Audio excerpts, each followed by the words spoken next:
ஜெட்விங் யாழ் ஹோட்டலுக்கான அடிக்கல் நாட்டு விழா இன்று நடைபெற்றது.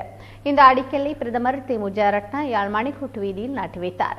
அதனைத் தொடர்ந்து பொருளாதார அபிவிருத்தி அமைச்சர் பாசில் ராஜபக்ஷ, பாரம்பரிய கைத்தொழில்கள் மற்றும் சிறுதொழில் முயற்சி அபிவிருத்தி அமைச்சர் டக்ளஸ் தேவானந்தா, வடமாகாண ஆளுநர் GS சந்திரஸ்ரீ ஆகியோர் அடிக்கலை நாட்டி வைத்தனர்.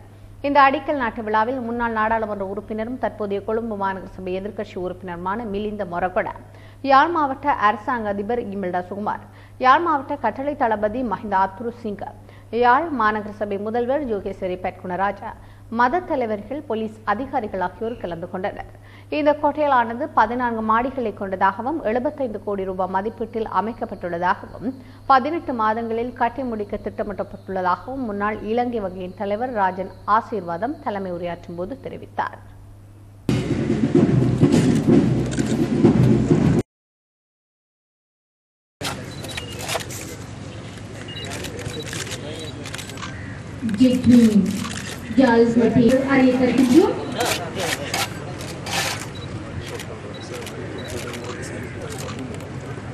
தொடர்ந்து இடம்பெற இருக்கின்ற பெயர் பலகை திருநீக்கம் செய்யப்படுகின்றனர் என்பதை அன்போடு அறிய தருகின்றோம்.